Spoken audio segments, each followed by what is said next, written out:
there was something on here that like X'd out everyone that's like off the show.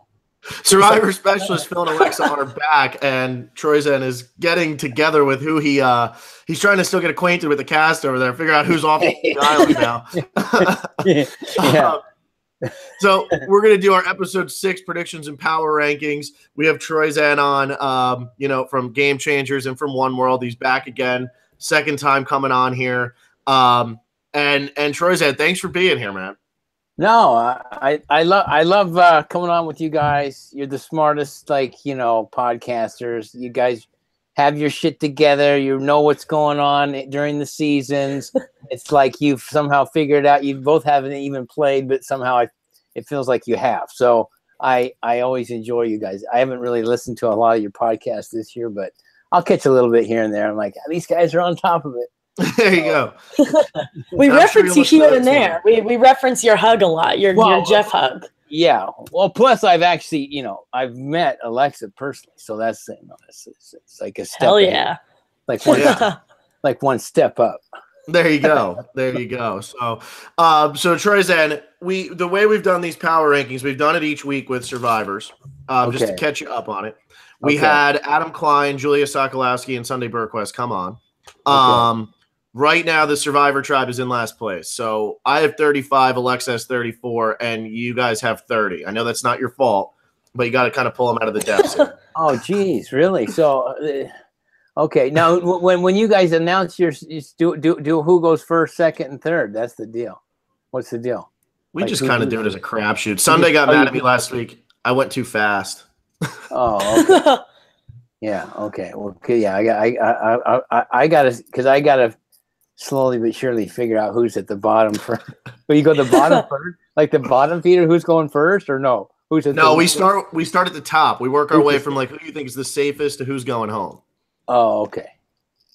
And you get the lucky distinction of getting to do the swap episode, where we have no idea what the tribes are. So this should be really fun. See, that's the swap. It's a whole different. So swap's like a crapshoot. Big fat crapshoot.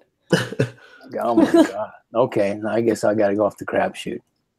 There you go. I mean, you might as well pull them out of a hat. I just guessed. I just wrote down names. Whoever came to mind first, they got to go at the top. Yeah, because we don't even know what tribe. We can't even say, oh, this tribe, that tribe, unless they. Is it a swap? Are they going to keep the same tribe names? I guess they will. Well, it depends. Keep the same names and colors. I guess, yeah. Give them new buffs, though. That's the thing. Your stinky old buff gets chucked in the sand. When they make you drop your buffs, do you get to keep the one that you dropped, or do they just take it? I tried to hide mine last time because I'm like, I want all my buffs. I'm like, Jeff's like, put your buff down, Troyzan. Don't try to put it in your pocket. You guys won't see any of that. But it's like I kind of faked it. He goes, drop your buff. I go, this is the hell at my hand. He goes, Troyzan, I see your buff. You gotta drop your buff. I want my buff. He goes, you'll get it back at the end of the season. They do give us the buffs back, like at the finale. They'll come in like the green room and just throw a bag of buffs. But like, I want my buff. Do they clean them for you? No, they're still. That's disgusting. So you picked up like a stinky like Aubrey buff on accident. Stinky Aubrey. Yeah. Sometimes like if you break paint on yourself for a swap or whatever, because like on One World we cracked eggs on ourselves, and so some of the buffs have paint on them, and so although my merged buff. Let's see. No, wait. I have all of my original make the merge buff, So yeah, they're stuffed away, but some of those things you got to wash them. Like I've washed some things like 4 times and they still got that Survivor smell to them. There's just a distinct like smoky homeless man smell that you're like, yeah, that's Survivor. Or as some people on this cast have, the dead weasel smell. So yeah. Well, that's if someone ever tells me my hair smells like dead weasel, I don't know. I don't know how we'll get along after that. Dead weasel. That's not good. I was like, are they talking about girls there? They're talking about Jenna's hair. Jenna's hair. Jenna's hair. Oh yeah, that's right. The dead weasel. Yeah. I'm thinking about it. So specific. I thought you were talking about other stuff. The old weasel sneaking out the sides in the bikini line. Oh my god! Oh my god! Wow. Hey, well, that happens. It's like, we were always like, she didn't go to the old laser place, and she just is like letting it all just go. I mean, like, whoa! God. Oh my god! So many things to worry about when you go on the show. Well, I mean, I think some of that I've never seen really the fuzzy squares. Only one or two times on the girls. I'm like, well, they must be, 70s bush. Oh, like when they like kind of like bleep it out. Yeah, like Janis Joplin or something, I hope your listeners are thinking of Janis Joplin. Who's that? Our target audience is like 18-year-olds. So yeah. I know.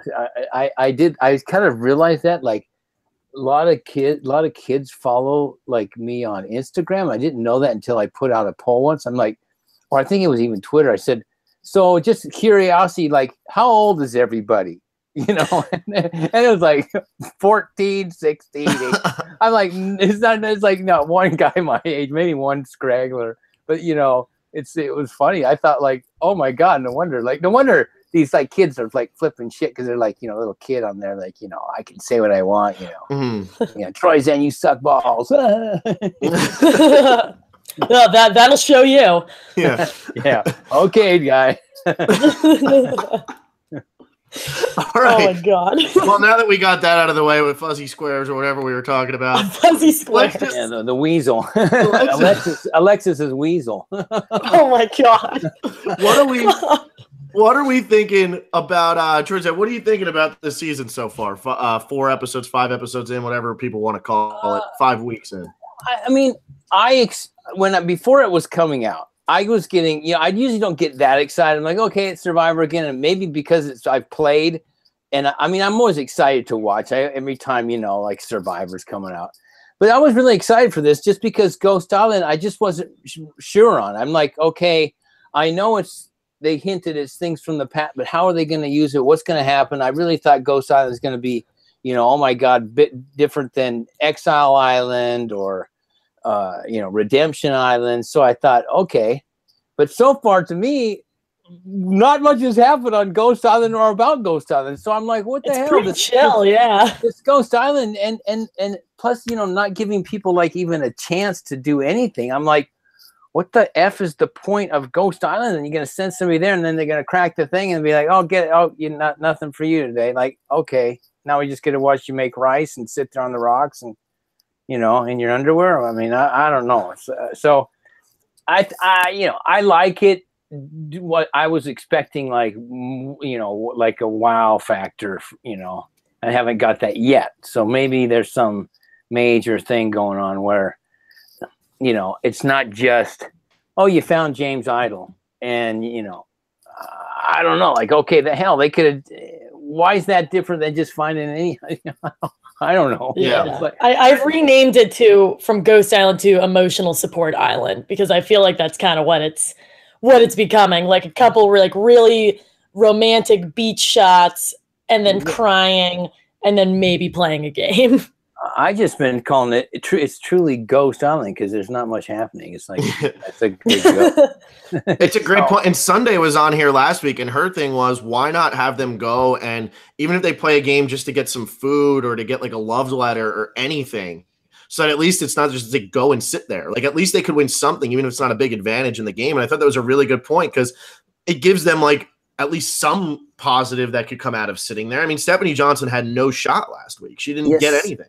Unless they expected these players who are supposed to all be like super fans, I guess, and really know the game, unless they expected them to make up some grand stories when they get nothing, that's what I expected Stephanie at least to do. Unless it was completely edited out, I'm like, if I'm going to Ghost Island and I get the old Zippo, like you don't get a chance to do anything, I guarantee I'm making something up. I'm making up some shit that they're like, I'm gonna be like, oh my god, Ghost Island, this is like something never, I'm not pulling it out because I'm not showing all my cards, people, but guess what?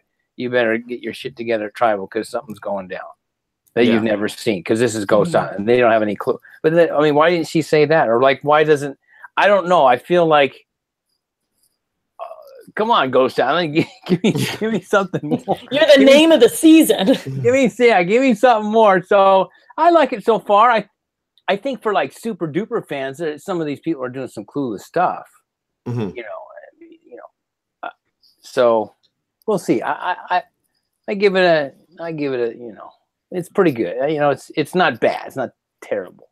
Yeah, it has a lot of potential. I've been enjoying these first boots, and we're losing like a lot of like likable characters, but still you're sitting there and you're watching. And I feel like the boots have actually been really good, but I agree with you. Ghost Island has kind of been like, what's going on here? And I have a really good friend who he texts me all the time, and he likes to look for the negative in every show he watches. That's just the kind of guy he is. Right. But he was watching, and he's like, is this a bust? This has to be a bust right now. This isn't doing anything. This is a bust. That's all he keeps saying to me. Yeah, it's not. I mean, some of the characters not bad. The Dominique guy wants to be like a wannabe Tony guy. Mm-hmm. That Jacob guy would have been a good character. I wish he would have stayed around because he would have been. I think he would have been funny. I call him Bob Ross, the painter. Bob Ross. Yep. And he would have been funny. Kind of. He looks just like him. I was bummed. I started to really like that Morgan girl. I liked her a lot. Oh, she was great. Even Gonzalez, I thought could have brought something. She was like a spicy, like Puerto Rican, and so the ones that have gone, I was kind of, bummed, the first 5 boots have been great. Yeah. That's a good pre-merge trip. They are making characters, where you really like somebody and then you really dislike somebody. Like they really want this Bradley guy to be like disliked. And that's probably working with a lot of former survivors going, what the F is this guy talking about? Playing like Kim Spradlin or whatever else he said. I don't know. Even Brendan, right? He was kind of like, I thought he was getting the winners edit at first because they weren't showing him a lot, but just enough strategizing, staying kind of low, and pretty good at challenges. And then boom, he's gone. So I don't know. It's it's interesting. You got this Chris guy doing some kind of rap. Like what in the that rap was really horrific.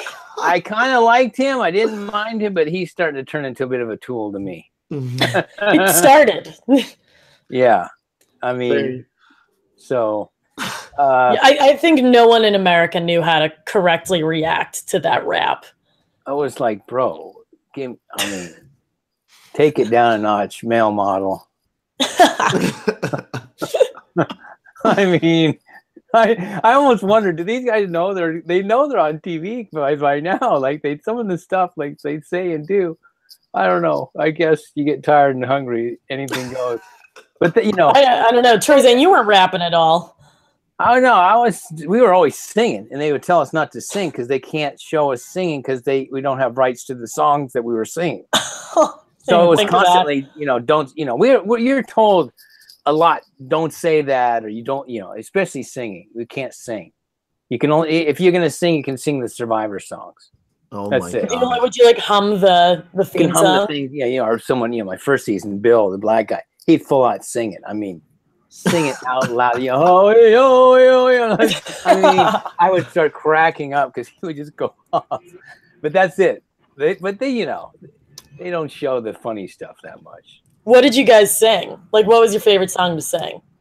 Anything. Anything that would pop up in our heads. It's like, some hip song, I don't know.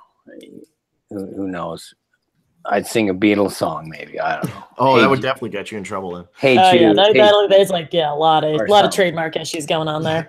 Yeah. So I mean, somebody was always singing something. I can't remember what it was, but Yeah. Could you sing what if you hummed like the Big Bang Theory theme song? Because that's a CBS show. You probably could get away with that. I have no idea what that Big Bang theme song. If I get on the show, I'm just gonna hum that song. I could do Gilligan's Island, probably.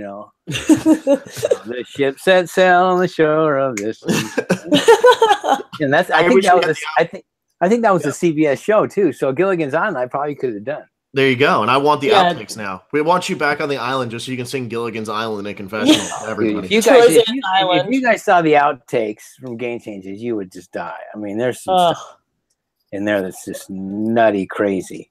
I mean, daily, it was like, I don't think people realize, like, daily and nightly. I mean, especially at night. Like, when I switched to Tavua, when they switched us to 3 tribes, and I went to the new green Tavua tribe, and I had Zeke, Sarah, Sari, Ozzy, Andrea.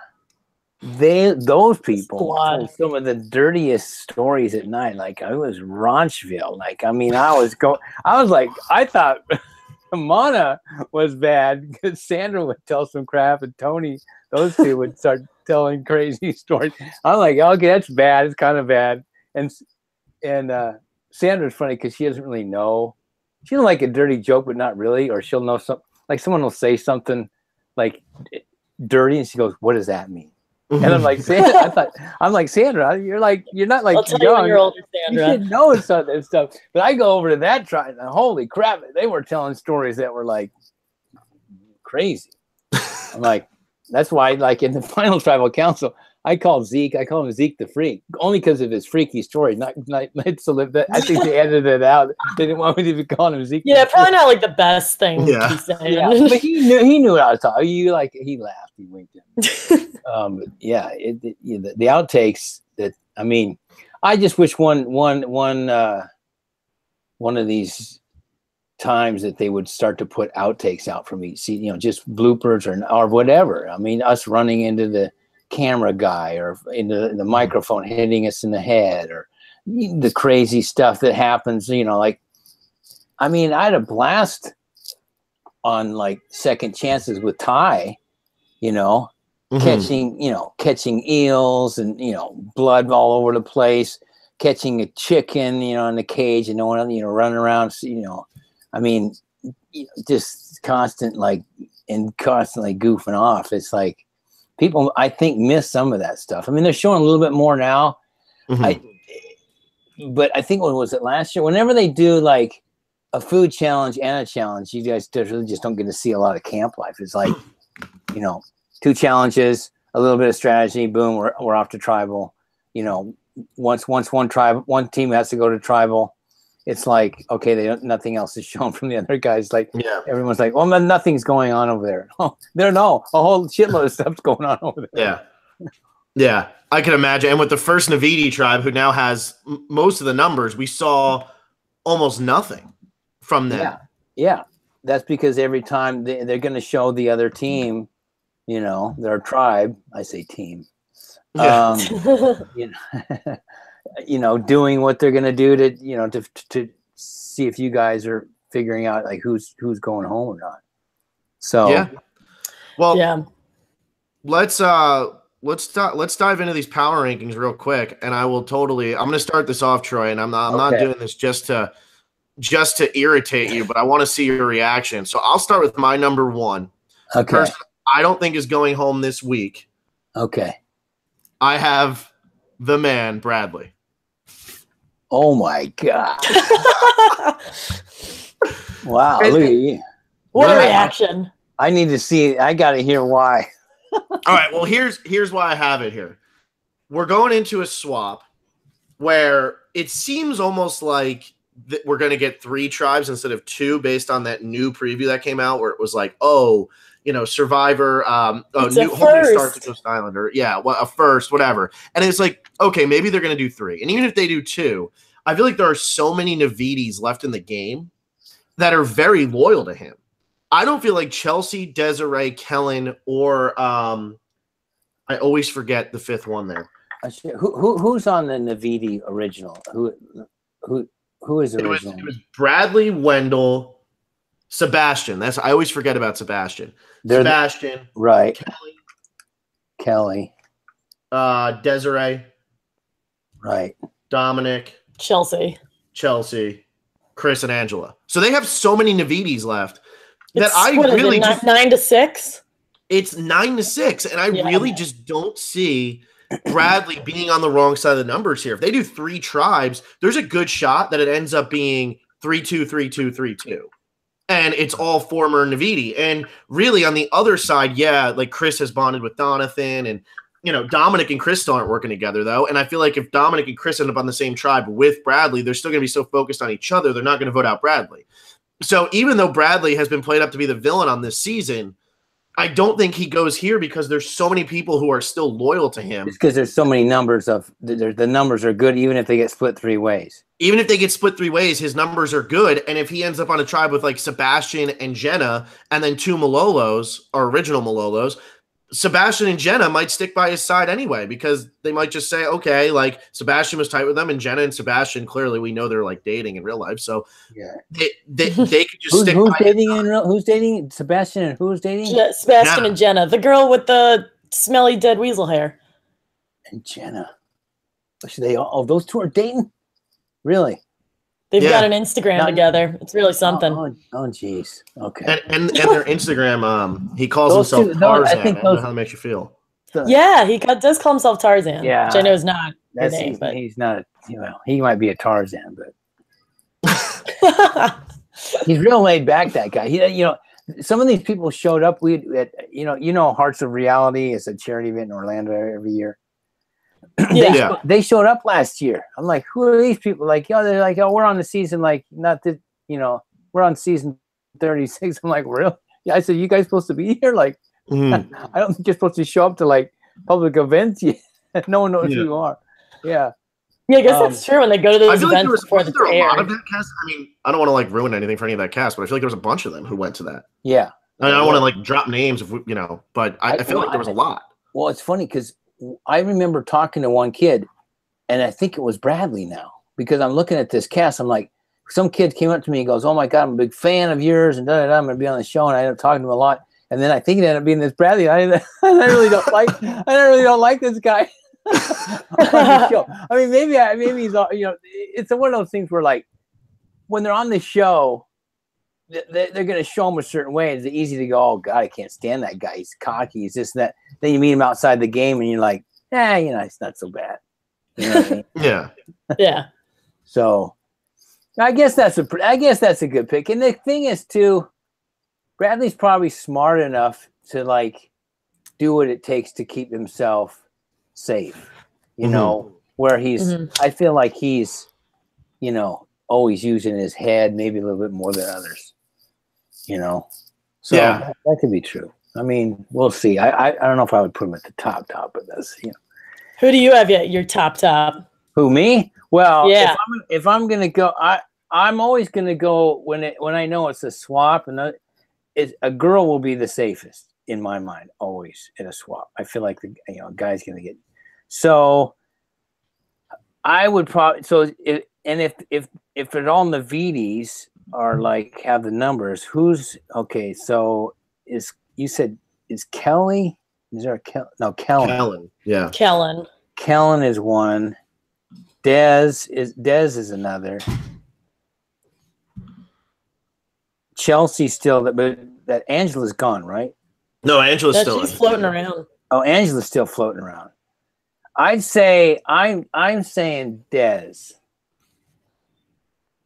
I don't know. People won't want to get rid of her.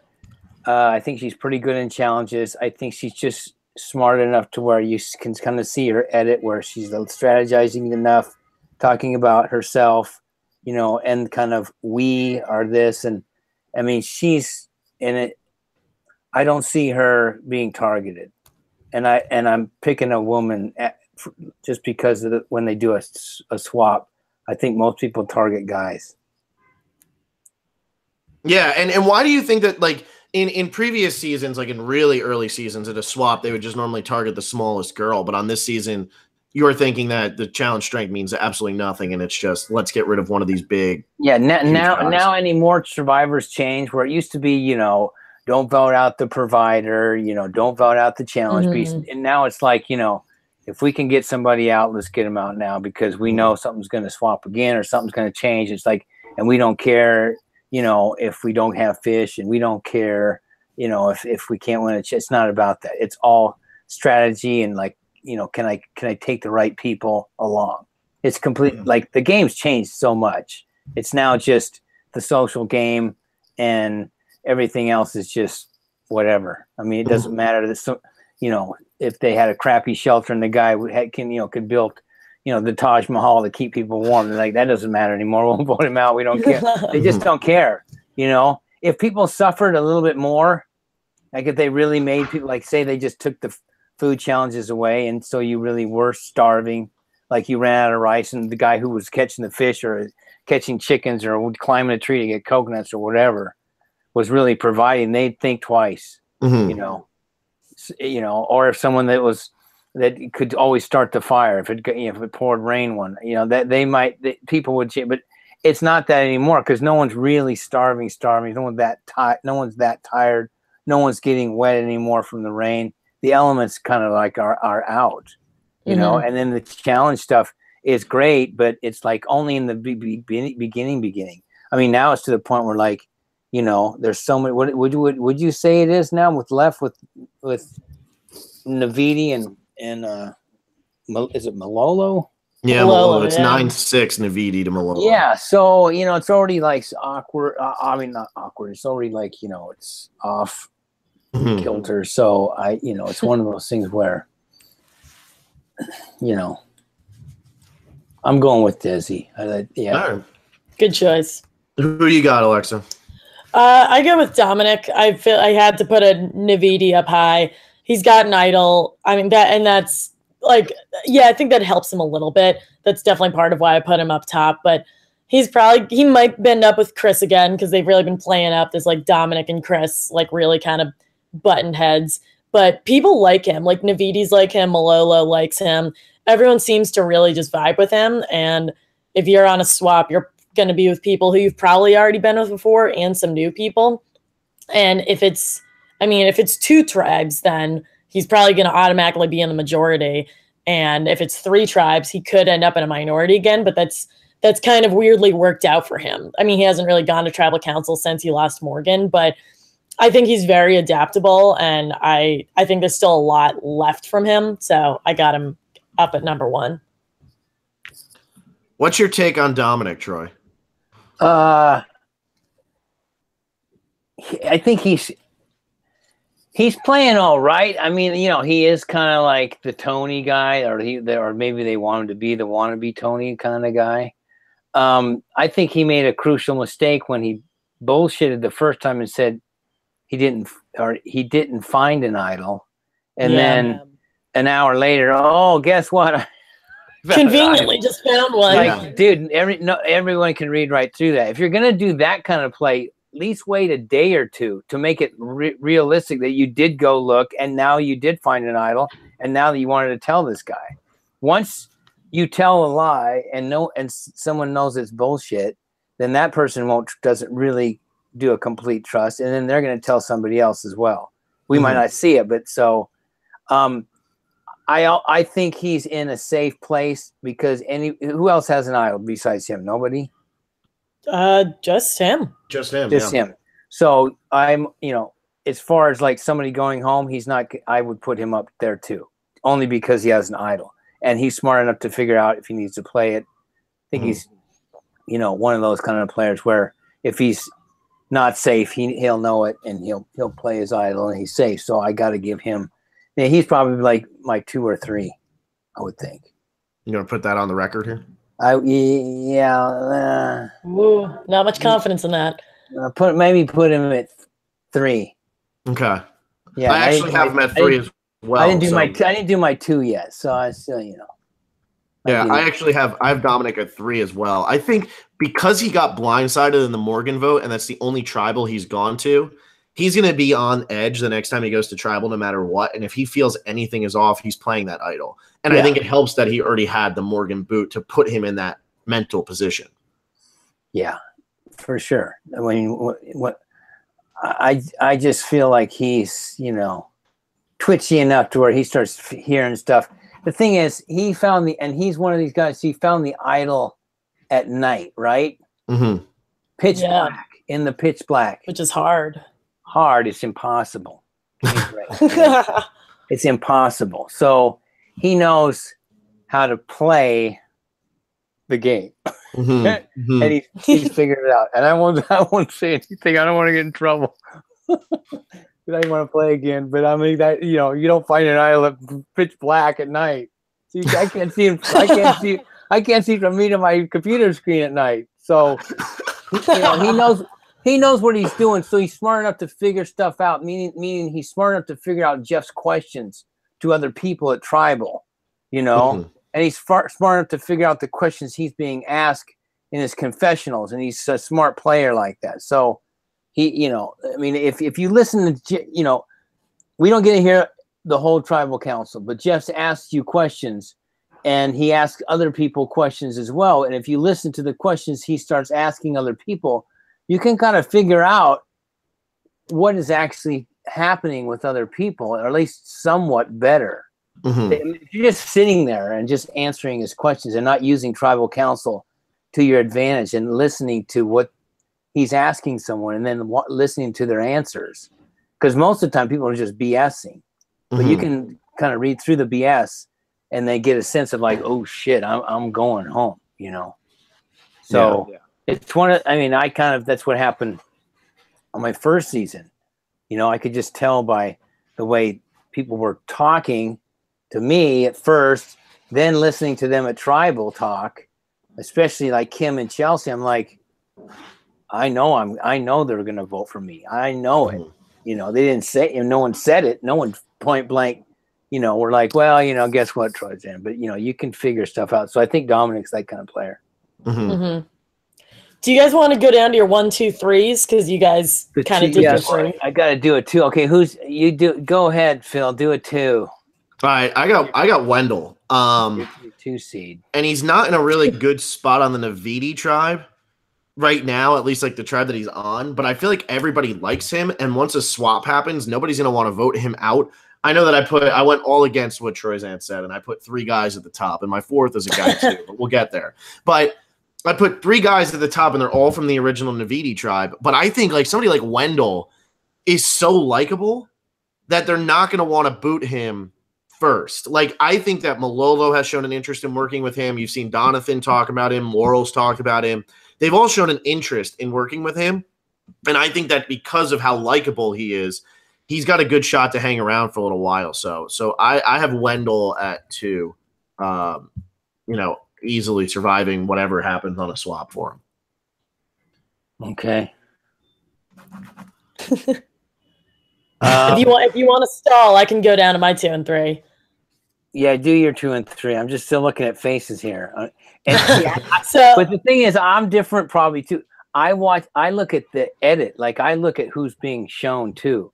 So that kind of like gives me like, okay, someone's being shown. Does that mean that they're just getting their story told just enough because they're going far, or are they getting shown a lot because they're going home? Yeah.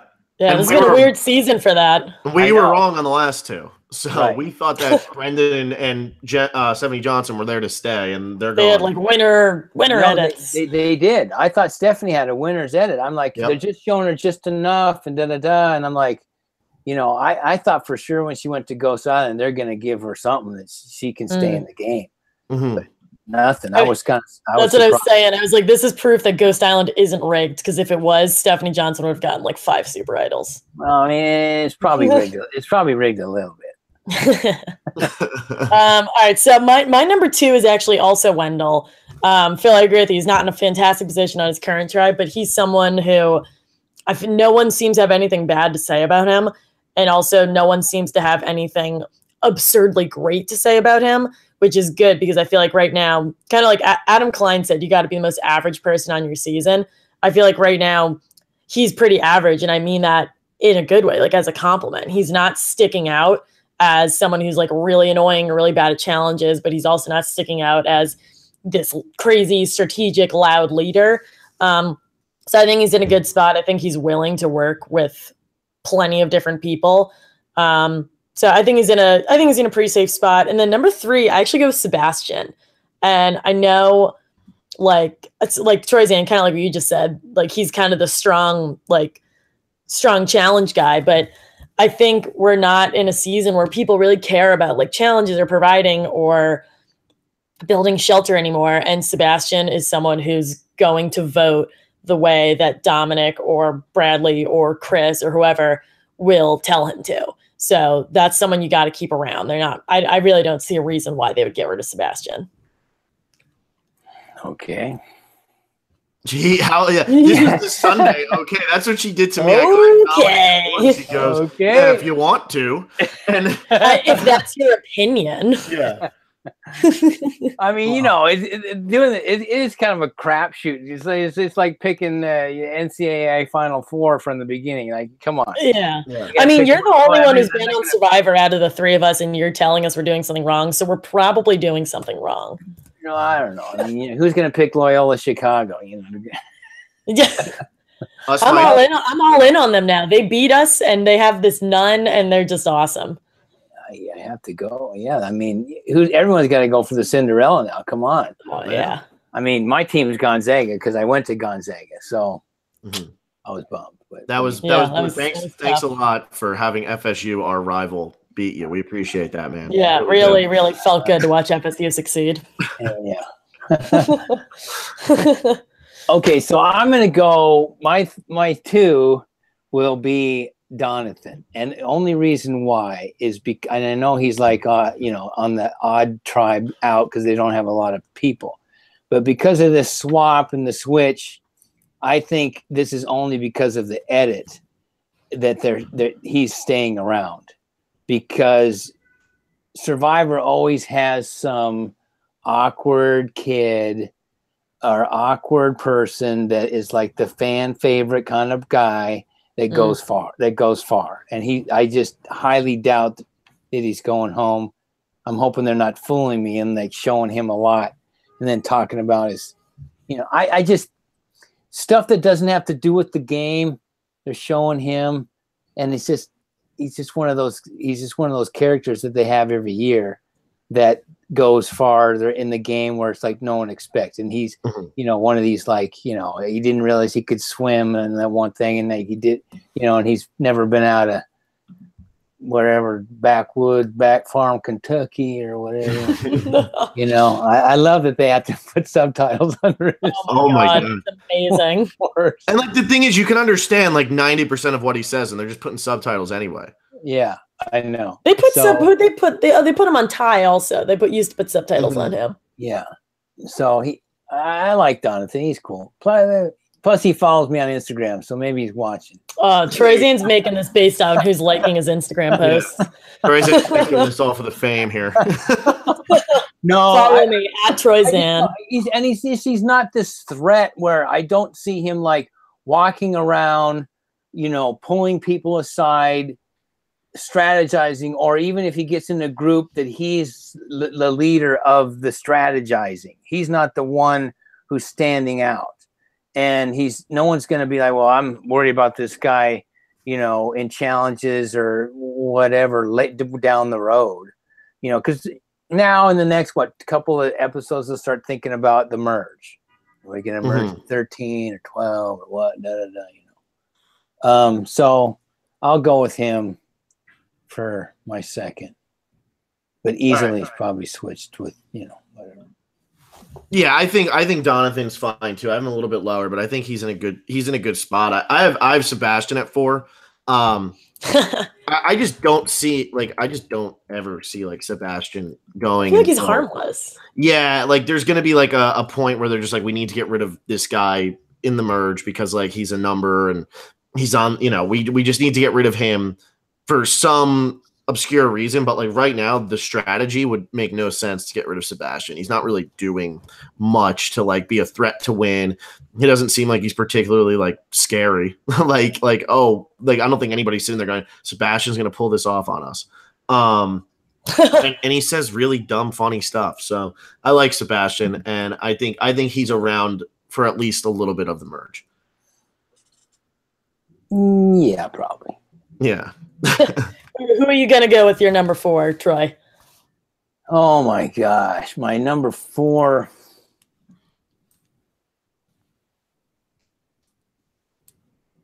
Probably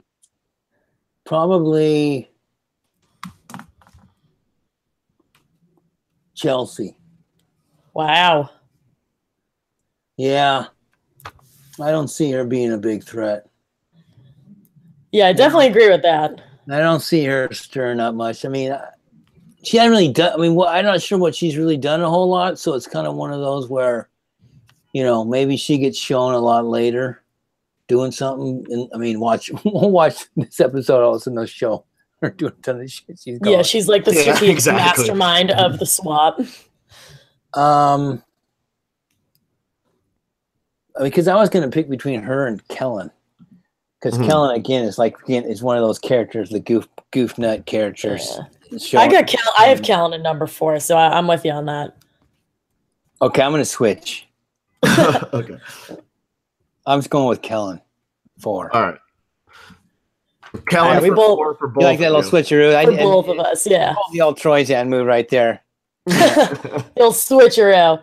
Yeah, I think Kellen's in a good spot too. Kind of like what I said about Wendell. People aren't viewing her as like this big threat, but from what we're seeing is she actually is really involved in like all the vote outs, and I think that's a really good position to be in. And everyone seems to like her. Like every Malolo who she had a major hand in voting out cannot say enough amazing things about her. The only thing is, and I don't think this will be an issue now, but Jeff has called it out. I think Brendan and Stephanie both called it out. And I think she's admitted it too. Like she's super expressive. So when it comes the time where she is going to have to lie and like bait and switch someone, I'm curious to see like how that actually goes down, because I feel like she might have a difficult time with that. But for right now, I think she's sitting pretty. I think she's in a great spot. Yeah. I have Kellen at 5, and I think it was Stephanie Johnson who said Kellen has no poker face at all. Like whatever Kellen's thinking is just right there on her face. Right. She can't help it. So I have her at 5 because I think right now that's okay. I don't think it really matters. She's not really threatening, and they have the numbers. There's so many of them still. I think she's fine, but I think in the long term, in terms of like, is she going to be able to be the best Survivor player? I don't know, because how is she going to keep a straight face when she's telling somebody you're going? Like supposedly she's cried for Brendan and Stephanie Johnson both. As soon as they showed her crying, I was like, Stephanie's gone. Yeah. When Stephanie's talking about her kids. Yeah. Yeah. So I did my 5. So you guys are back on the clock again. I like constantly putting Troyzan on the clock. I gotta go to 5 now. Yeah. If you need to think about it, I can always hop in and give my number 5. Yeah, go ahead. I did. All right. This could be I'm looking at 3 people now, so I'm looking at the 3. All right. I could really be off here, but I'm gonna go with Angela at my number 5, and she's in this like. I think I've decided I can't even look into the edit this season because I've just been like swinging and missing on all that stuff. So the thing with Angela is she's not threatening, and she's just seen as like Chris's puppy dog who's like walking around just doing whatever he says. And maybe Chris isn't like the best Navidi to get behind, because I feel like Navidi's kind of splintered on how they feel about him. But also when he was at Ghost Island, she was totally down to like throw him under the bus and work with Wendell and Dominic. They weren't down to work with her, but I think she made it pretty clear that like as long as she's still around, like she'll just do whatever people want. And I think if she's put on a tribe with like Bradley and Kellen or with Dominic or with Chris, she'll just kind of do what they say. And again, that's a reason that you wouldn't want to get rid of someone. And she's been perfectly fine in challenges. I know we haven't seen much of Angela, but I really don't know why she would go home if she went home this week. Yeah, that's pretty smart. I mean, most of my top picks are because of in the beginning of the game, I picked like the least threatening people, like personality wise. Mm-hmm. The one who's not like saying gung ho or going like balls to the wall in the challenges, or just doing just enough. Because I always feel like, you know, those are the ones that are eventually like targeted, started about now, like at a swap. In the beginning, no, because like in the first couple episodes, everyone's like, well, we need to win. We need a tribe, you know, keeping the strong, you know, somewhat. But about now, it's like, who's less threatening? Who's the person who's like not leading the, you know, strategy game and, you know, walking off with everybody and doing, you know, people start to look at that. So, you know, if you start to see, you know, groups of people and the same person's in it, you're like, okay, that person's going way too hard. Mm-hmm. And no one likes that. They get paranoid. Yeah. So I'm thinking, who's safe? It's either Chelsea, Kellen, or Wendell. I'll go with Wendell. because he's just likable enough, and he's just good enough to be good in challenges for a tribe. He seems like his personality is just enough laid back where he's not going to irk anybody, and he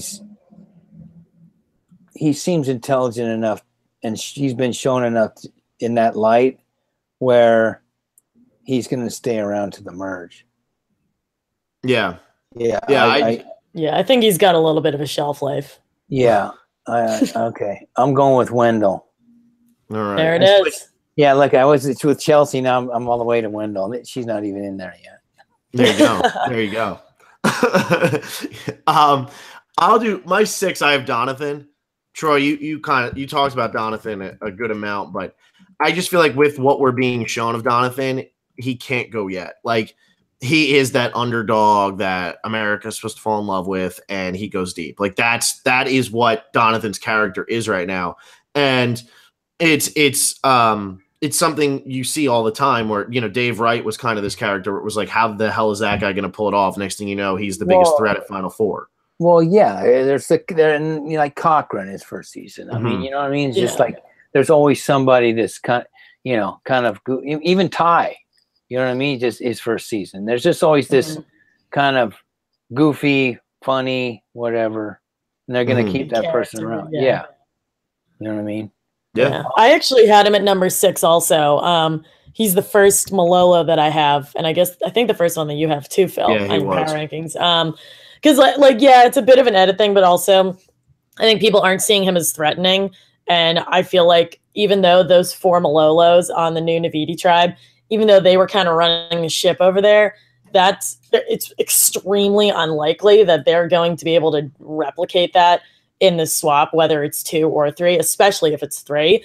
So I feel like he's going to have to take more of a defensive route. And I think he will be able to do that. Like, he has some kind of relationship with Chris now. I don't really know what kind of relationship he has with like Dominic or Wendell or Angela, but I feel like people aren't taking him super seriously. So they might think like, okay, if I want to get rid of my own, like if I'm a Navidi and I want to switch on someone who's also a Navidi, I could use him to get me there. Mm-hmm. Yeah. And he said something like last time where he said the exact right thing. He said, I'm going to do whatever it takes, something about, I'm going to play for me. I'm doing this I'm playing for Donathan now, which I'm like, okay, they put that in there for a reason. Yeah. They left that statement in there. So he's my, I don't know, what number is he for me? 2. Donathan. Wow. Yeah. No, what number is he? Did I pick him yet? Yeah, you put him at 2. Yeah. There you go. Okay. There you go. Yeah. See, senile Troyzan. He doesn't even know he's picked. Well, I usually don't do rankings, so I just look at someone and go, okay, they're getting to the merge, and they'll probably get into the Final Four, and past that, I'm like, everyone else is like, whatever. Yeah. Well, this is your 1 week where you actually gotta say this person doesn't go home, and then if it turns out that Donathan goes home this week, man, you just picked the wrong week to come on. That's all it is. We put it on the wrong week. I got to pick it up for these Survivor cooks that don't know what they're saying. Someone's got to carry the team on their back. I figured Adam would know some shit. Come on. Adam had one of the worst runs. He had Morgan in 8th place. She went home. Look at this guy. Okay. Yeah, what's he good at when it comes to Survivor? I don't know. Jeez, Adam. Come on. Okay. So what number am I at? 6? Or 6? I'm at 6. Yep. I'll go with Kellen. You already put Kellen. What number was she? Oh, Chelsea. You got to put Chelsea somewhere. You put Kellen at 4. Okay, yeah. So I did Kellen. I've done Wendell. I'm doing Chelsea. Okay. I shouldn't say there that. It is. I'm not doing her. I'm just, Yeah, this is a family-friendly podcast. Oh, it is. Oh, fuck. Yeah. So we had a rough first 20 minutes. Exactly. It's like the father comes out. Oh, Troyzan's on. Okay, you can't watch this. Yeah. Earmuffs, kids. Earmuffs. No specialist this week for you. Exactly. This is the specialist after hours. Yeah. Looking to a nice, gentle, soothing Sunday podcast with Troyzan. Brought to you by Troyzan.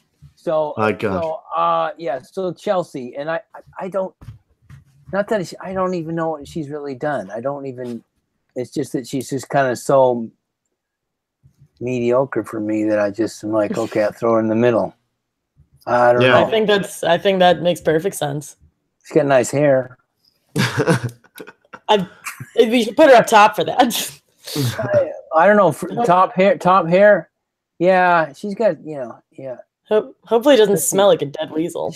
Yeah, Chelsea, Gonzalez, and Libby, best hair. There you go. You heard it here first. Sorry, Sebastian, your hair is strange looking. Well, what? I forgot.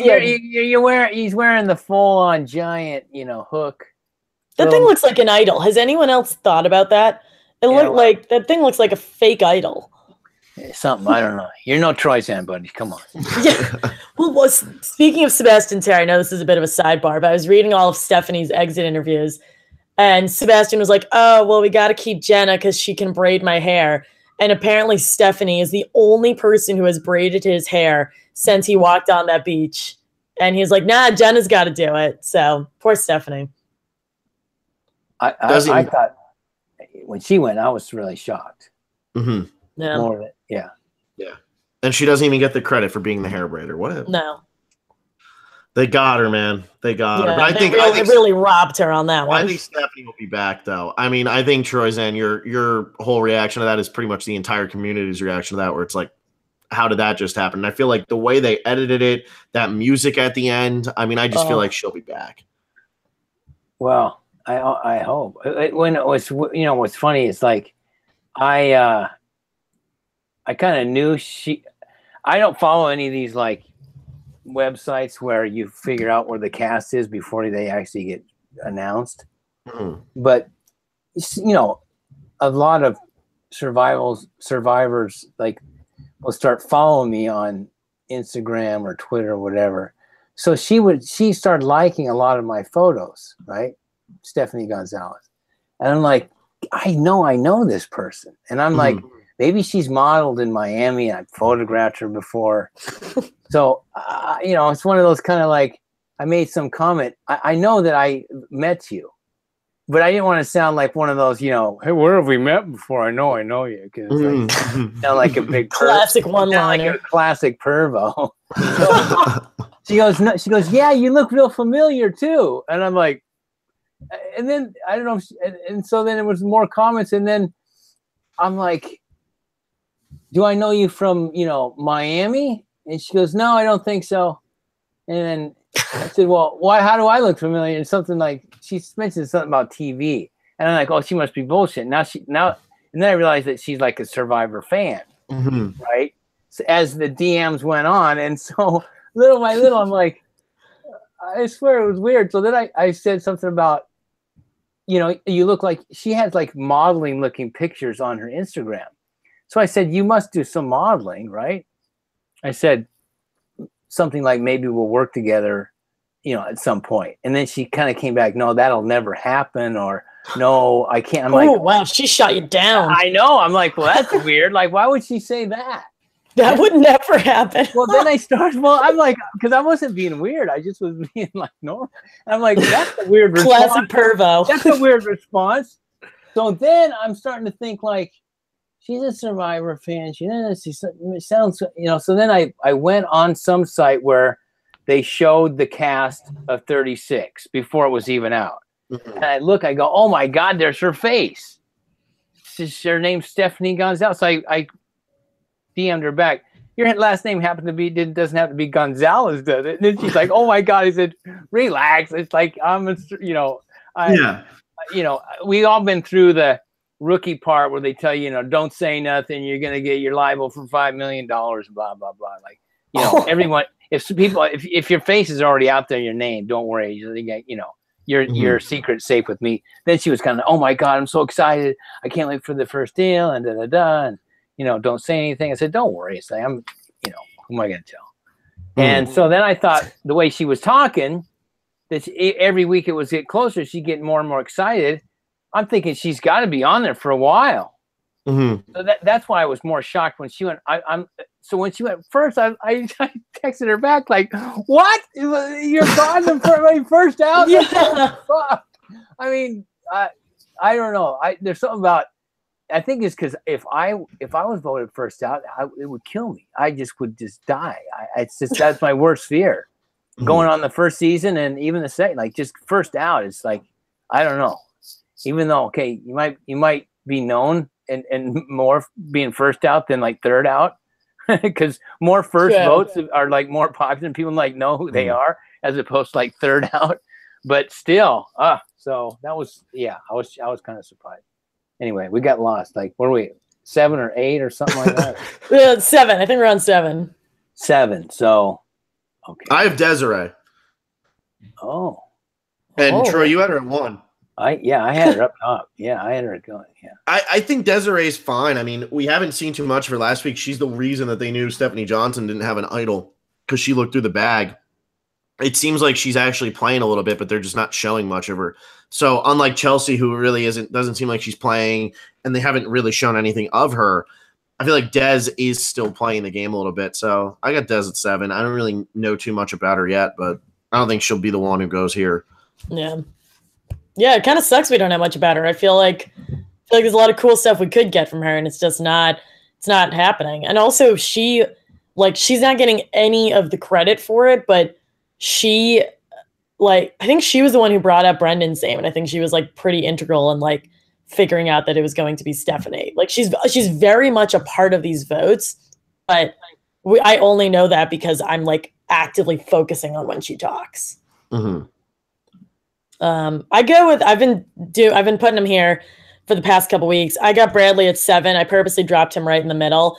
I think he's playing a really good game. I think people don't want to admit that because they think he's annoying, but he's in a leadership position, and I said this last week, but that's either going to be really good for him if he's on the right tribe with the right people, or that's going to be really bad for him because he ends up on a tribe with like Michael and Jenna and Chris. So he could very well just like keep running with what he's got going on, or he very well could have people turn on him. So for that reason, I'm dropping him right in the middle.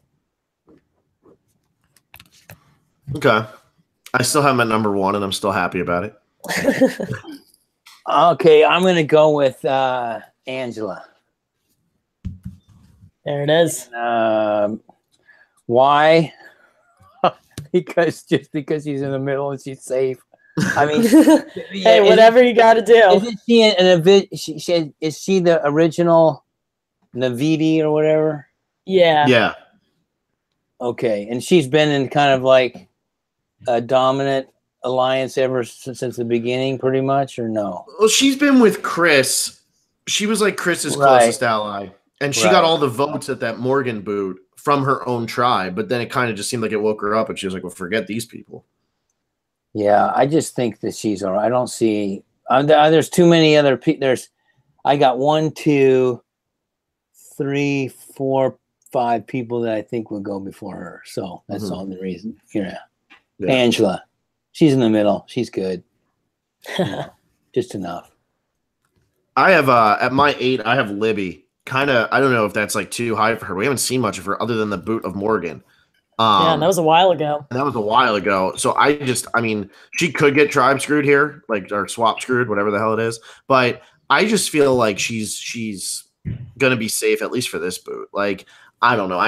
We haven't seen enough of her for her to go yet. And because she was so integral in that episode, you would have think that we would have gotten something as like an aftermath or anything, especially if it was going to be set up that somebody on that tribe is the reason she goes home, which would be this week. So I just don't see it happening. So I think Libby's okay. So I'll put her right in the middle and just kind of cross my fingers that she's not the Malolo who goes.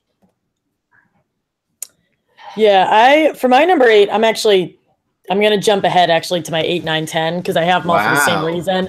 Yeah, so everyone buckle up. Yeah. I got Laurel at 8. I got Libby at 9. I have James at 10. That group of 4 Malolos, like those 3 plus Donathan, like I purposely put them like middle, like even though like they're still down at 9 and 10. I have them in the middle because they're in such a different situation from Michael and Jenna because they've had a lot of positive interactions with the Navidis on their tribe. And I think that helped because that was aided by the fact that those two groups of Navides were kind of at each other. And I feel like those four did a really good job of working with both sides and making them both like them, so that when they're inevitably broken up and put on a tribe with one of them, there's still a chance that they have that relationship. Mm-hmm. Like if Michael's put on a tribe with Chris, they've never met before. But if James ends up on a tribe with Chris would want to keep James, or Dominic or Wendell, or rinse and repeat. So I have them down at the bottom because they're like technically still in the minority, but I think they can make it work. I think they can make something work. Yeah, I think Libby can make something. I picked Libby for my 8 or 9, whatever it was. Yeah, you're on 8. See, what Alexa did is what I did with Sunday last week, and Sunday got mad at me. She said I was going too fast. I'll do the Libby. I don't think she's threatening. She's like right, kind of like bottom middle. So, and you know, she had that one little deal, like you said, with was it Morgan? Mm-hmm. You know, where Morgan said something about, you know, something about the blonde chick being the was it something about don't trust the cute blonde. Yeah. So the don't trust the cute blonde is like enough to keep her around, where she's may do something else, where like it's like her words come true. Like, should have never trusted a cute blonde. Yeah, exactly. And sometimes the cute blonde can just sneak by a few more episodes on her cuteness only. You know what I mean? And for her, she also has great hair. The old slide by cuteness, yeah. She's got the Troyzan seal of approval on hair, so that's always that's a giant plus. You're gonna have to do a hair power rankings giant next plus time to stay in the games. Yeah, that's like, you know. Yeah, I keep her around like I would keep a Haley around. There you go. And somehow get booted at the merge. Although Haley's got some great hair. Haley's a way better play. Haley's way better than I think what people think or even see. Like, for one, she's the hardest freaking worker of anybody ever, of any girl that was on either one of my seasons. Mm-hmm. You know, and for being a small little petite thing, she's like carrying giant logs. She's constantly doing a fire. She's cooking. She's chopping stuff down. She's building, helping the show. You know, as far as like the trooper like that. Plus, she's very strategic. Yeah, I don't know. It's just I don't think people got to see that. She's really on top of stuff. She talks herself down a lot too, though. In like the Gordon Holmes exit interview for Game Changer, she was like, "I'm not that good of a player. Like, whatever." Yeah. I think because the thing is too, she is laid back. She's funny because she's like the lawyer type in her mind, but she's laid back like a surfer and rides motorcycles. So there's part of her where she's like, got it all. Well, her first season, she was like on an adventure, and I'm just laid back. I'm having fun in the surf and da-da-dee. So I think it's one of those, like, why'd she get called back for Game Changers? And she really, I mean, she's self-aware enough to say, like, what am I doing here kind of thing, which, you know, which was smart. But she's, you know, I played with her from the very beginning of Game Changers, you know, and she was the first person I spoke to. You know, I was in a good alliance with her, and she just seemed really had her act together, how she wanted to go, who she wanted to work with, you know. So, yeah, I don't think Libby's quite like that, but Libby's, yeah, for me, she's just, what would that be? Middle, yeah, middle, bottom, yeah. Okay, yeah. I'll go on. Okay, and Libby. To catch up to Alexa, I have James at 9. So. I just don't think like James is in all that much danger. He's like the bigger guy and everything, but he just doesn't seem threatening. And I think it was really his move to get rid of Morgan, but I don't think anybody's taking him all that seriously right now. And then for number 10, and this is kind of maybe high, but I have Michael. And the main reason for having Michael there is because he's just gotten so much screen time. And they were the underdogs, and now they're gone with Brendan and Stephanie Johnson. And it's like we didn't get enough of Jenna to be like, oh, that'll be satisfying if she overtakes these Navidis. But if Michael does it, I feel like that would be satisfying. So I think Michael is meant to stay around at least a little bit longer, at least to have a shot to boot Bradley. He might not be the one who boots Bradley, but I feel like he's going to have a chance to when it comes to it. And if he ends up on a tribe with Bradley, I think he's going to try to work with Bradley if it's like a smaller tribe, like maybe a 5-person tribe or whatever it's going to be, because Bradley kind of saved him last week, and I think he feels good about that. So I think Michael's okay, even though it looks like he should be in the worst position out of everybody. Mm-hmm. What's your take on James, Troy? On James? Well, I got him towards the bottom. I mean, James is just, guys, I don't know, man. It's like I still got problems with him when he's trying to swim down. He's like diving down with his feet first and flailing around in the water. I can't get that out of my head. I'm like, that's terrible. It has nothing to do with like how I should pick him and how he's strategizing. Part of me is like, I don't know. I don't think he comes across as intelligent, but I don't think he's survivor intelligent. Mm-hmm. If that makes sense for me, just watching it. Well, he did. I think he applied to be on The Amazing Race, and then I think he's super book. I think he's super book smart and all that, and I think he's somewhat athletic, but there's being book smart and being, social, but then there's being like survivor intelligence. I don't know. There's just a different kind of thing, because when I don't know, I got Bradley and James both. I'm going with Sebastian next for my number, 9 or 10, whatever. 9. Mm-hmm. Number 9. I'll go with Sebastian. He's enough to where like he's not going home. He'll be okay in the challenges. Although he sucked at throwing. I mean, yeah. Even though I got a lot of shit for my throwing shit, at least I hit 7 targets. I'm like, he never hit the damn target one time. Yeah. I'm like, I don't know if I ever got compared to him, but like, bro, I mean, I would at least hit the damn. That's a tough spot to be in too, because when people see throwing stuff, before the challenge is ever done, you powwow around and go, who can throw? And a lot of people go, I can't throw. I can't. I mean, the majority say I can't throw.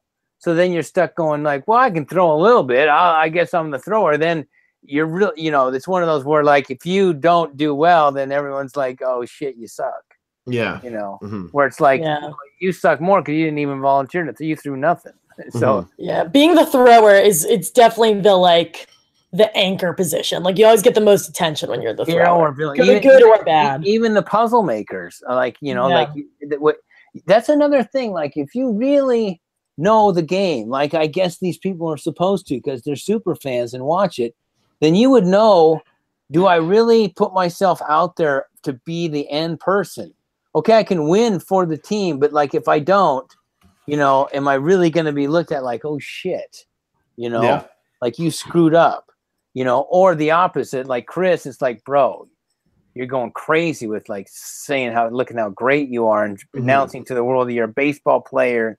You want the chocolate and you're the lead guy, even though you're not saying that. You are putting a huge target on your back, bro. And he's already got a pretty fat one on his back. I mean, dude, it's like, I don't know. I guess he's starting to irk me a little bit. Well, I noticed that nobody has put Chris on their power rankings yet. So we can all see where he's ending up. He's getting too cocky with this, like, you got to slow down, bro. I say it like it's happening right now, but it's like, he maybe he doesn't know the game as well. I just feel like, there's such a fine line between being, really good at a challenge and winning for your tribe, and then just like dominating. And then if Jeff asks you like, hey, what's the deal? Why are you so good? Your response should be, I don't know, I got lucky, or I'm just, whatever. You don't announce that you're a college pitcher, because now you're announcing you're more than, if someone says college pitcher, I mean, that guy's an athlete, because if he's a good in pitching, he's just athletic in general. Yeah. So he's good. So he might be not going now at a swap, but guess what? Guess who gets looked at first at a merge? Him. Yeah. 100%. That guy's too good. Unless he's just going to be in your numbers. So, but did I pick anybody yet for 10? You got to do number 10. Did you guys do 10? Yeah, you already did 10. I'll do Jenna. I have Jenna at 11. I'll do Jenna. She's not. She's in the minority, right? So I'm throwing her down there. She got shown a little bit.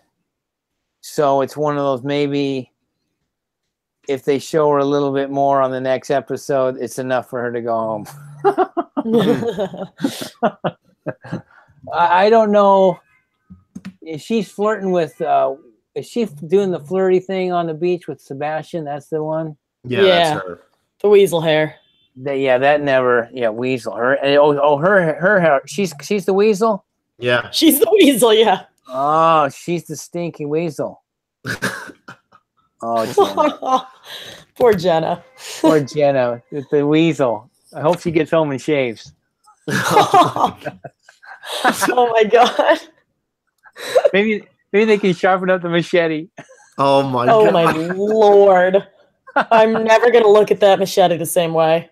Oh my, once in a while, like it challenges too. Oh wait, they've won Brett peanut butter and jelly, right? Yeah. They wouldn't say PB&J sandwiches. Yeah. So they have an extra knife now, most likely. Yeah. Because you get a knife to cut your bread with. So that's nice. It's usually a knife with a point. Yeah. So maybe Jenna can sharpen up the smaller knife and go in the woods. Or she can go down to goodness. I cannot believe we're talking about this. She can go down to the water and do that, and then do a little exfoliation with the sand. Oh my god. Oh my god.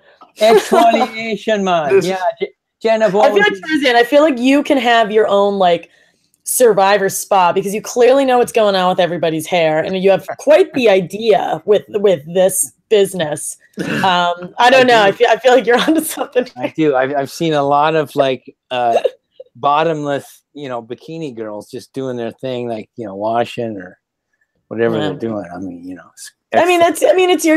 you're a photographer. You're very professional about it. I'm sure. Yes, I'm very professional. I just have to look to see, what's what and see someone's potential. This is when every parent was just turn that off. I told you to turn off the podcast. And Troyzan, he's a pervert.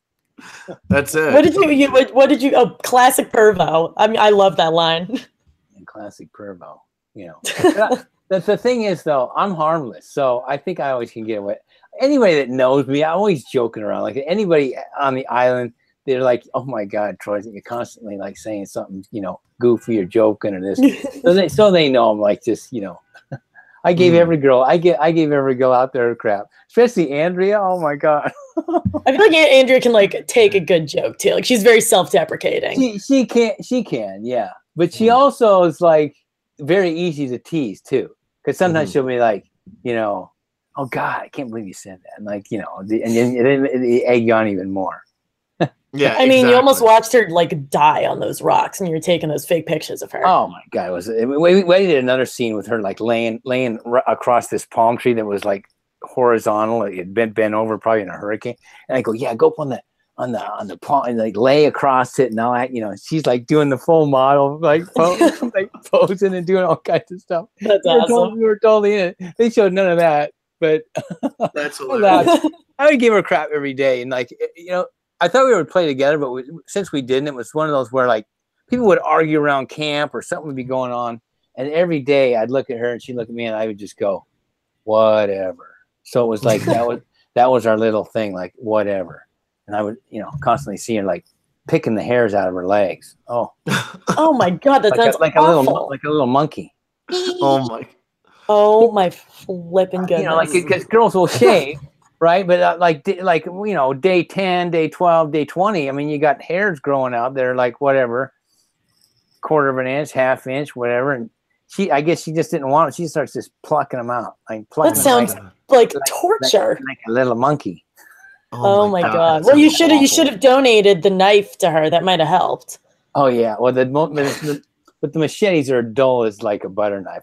I think they purposely make them. They look super dull, yeah. Well, they don't want. The thing is, if they were super sharp, sharp, some kook would take a chop at a coconut mist and hit his leg and probably, chop half his leg off. So they're like, well, and shave his legs beautifully. If we made it dull, at least if someone like misses or does something stupid, they're not going to completely cut their finger off. It's probably because of the Bruce thing back in Panama. Yeah, I was about to say, they get whacked in the tooth.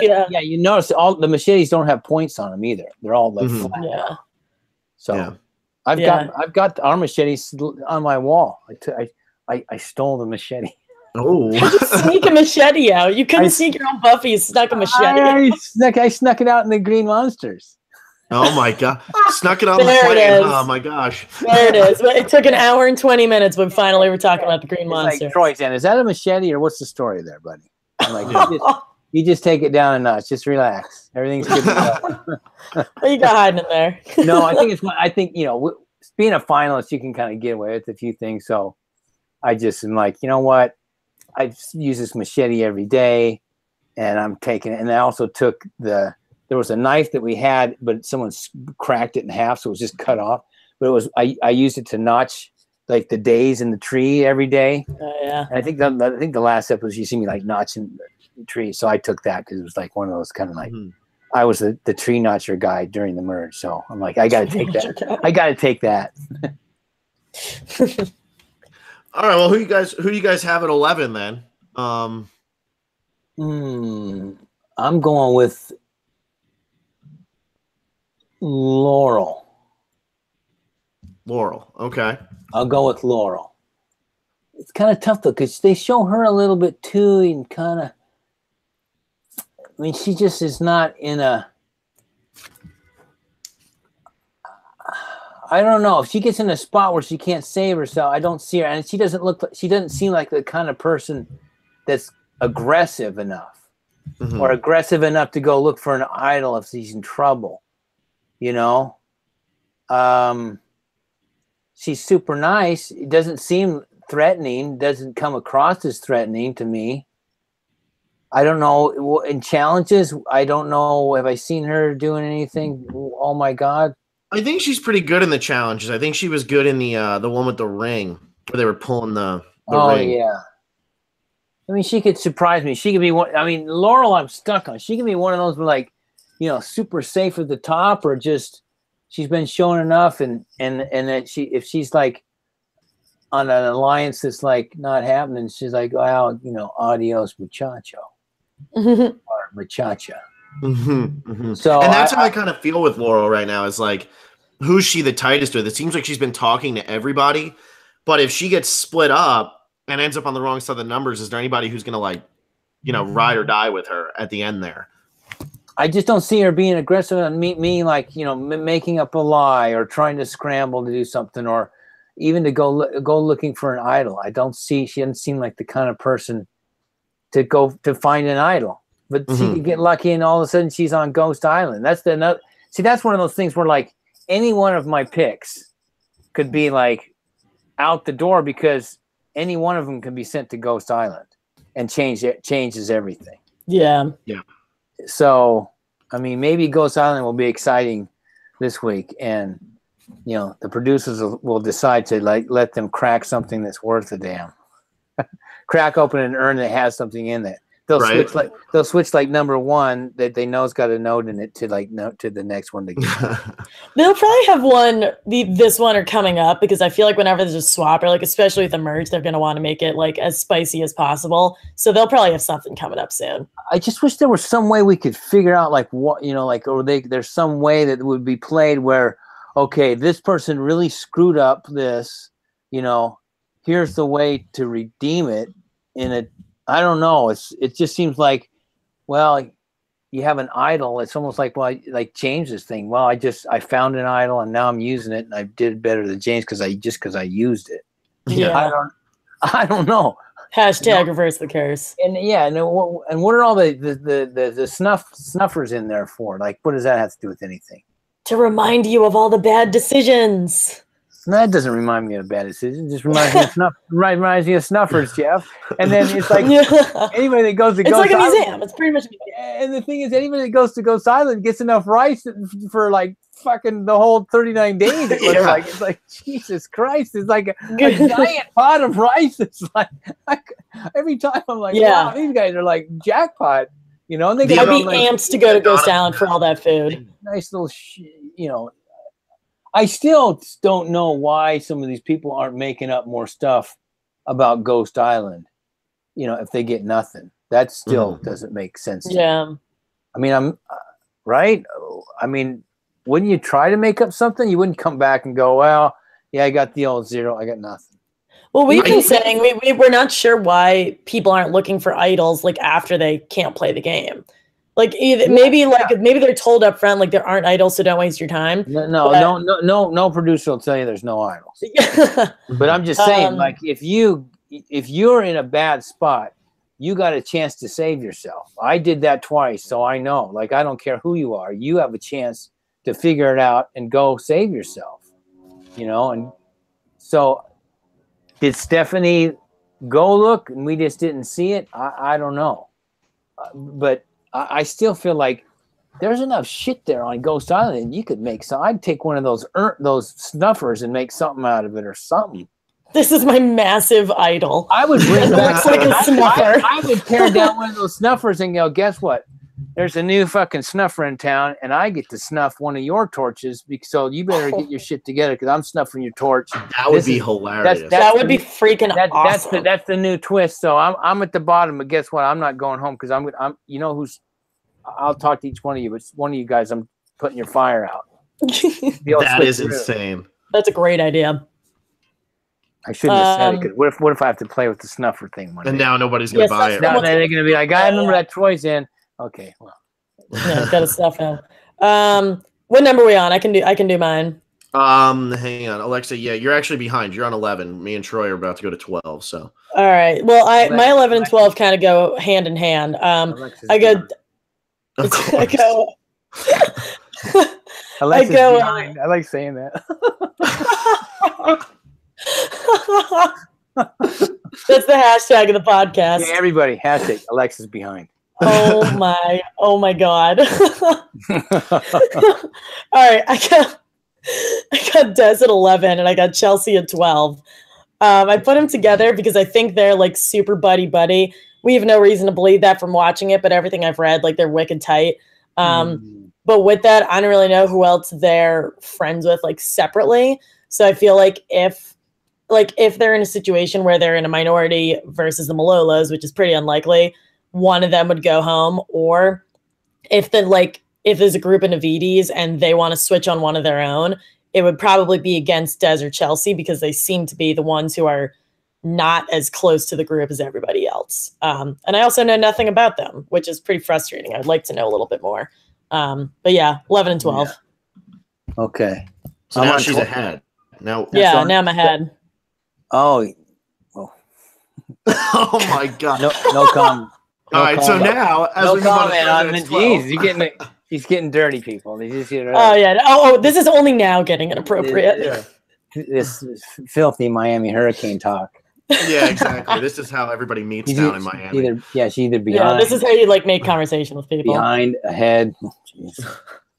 Okay, so I'm going with. Okay, so my number 12 is going to be James Lynn, the terrible swimmer, who can't dive down 2 feet, knowing he's going on Survivor, who dove down 1 feet first. Like, what are you gonna do with your feet? I'm not sure about that one. I think he's just vanilla. I don't know. I can't get it. Even though you see him, I don't know. I think he's gonna do. I got a feeling he's gonna say something, do something stupid. So that's why he's towards the bottom. You know, he's just gonna make a bad move to try to save. I just don't see him. I don't know. He's gonna say something. Where people are gonna go, oh, yeah. So that's all I got for James. With James, it's tough. I just don't feel like he can win. So like as I watch it, I'm like maybe he goes deep, but I just don't see him pulling out a win. I don't see him pulling out a win. I don't see how he goes deep.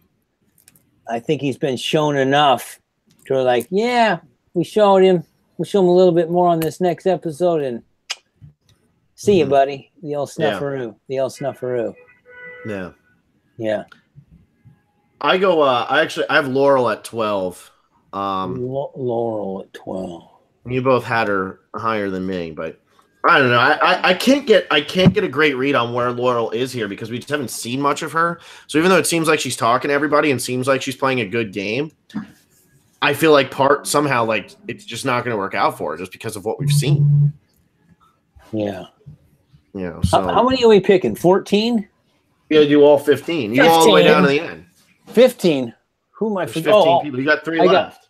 I got my 3. Yeah, I'm looking at 3 guys. Yep. Okay, my number 13 is Bradley. I'm stuck between Bradley and Chris, but I'll go with Bradley. You could easily swap them out. Bradley's too low, Troyzan. Should be number 1. Bradley's been, shown enough. He's too smart for his britches. He's gonna out strategize him. He's just gonna go too hard, and they're gonna be like, "Nah, he's got to go." People, and if he's with anybody on that tribe that like where he almost went, if any of those people on his they're gonna tell everybody, Bradley, sorry, buddy, you got to go. Mm-hmm. I feel that. Yeah, and then I like too smart for his britches. I like this. It's a great way to describe him. Yeah, I mean, he's kind of got that. He thinks he's all that a little bit, and he's maybe he is. So I'll be the first one to say, hey, okay, my bad, you made it all the way to the end. But if he doesn't, then I get to say, you weren't all that. You're too big for your britches. Where he said he's like playing like Kim Spradlin and somebody else. Boston Rob. Yeah. I'm not sure about that one.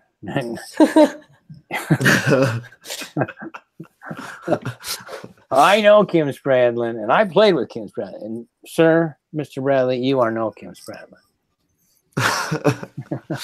Poor Bradley. That's what you get when you say the one person on the show, right? It ends up you mention one person. That's all anybody's going to say that you compared yourself to the rest of the time, and he goes. Yeah, he could say he could compare himself. He could compare himself to like a first boot next week, and no one's even going to care because he compares himself.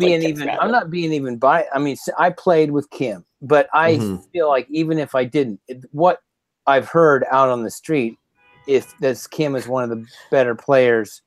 Better winners of all time. I've heard that a lot. For sure. Or at least one of the better women, like maybe the best. I've seen her like number 1s. So I'm like, well, that's, if she's number 1, that's good for me. I mean, I'm going to put it out there. I think you played, you both of your seasons had 2 of, if not like the 2 best women winners. Like I think Sarah's a fantastic winner too.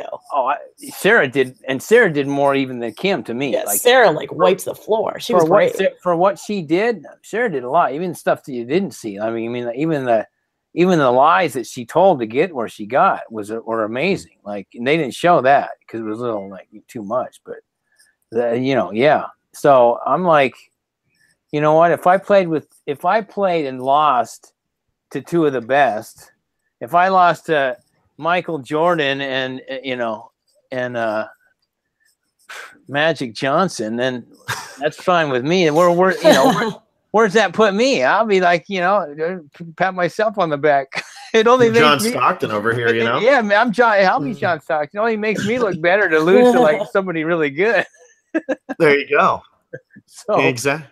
Not tapping myself on the back or anything.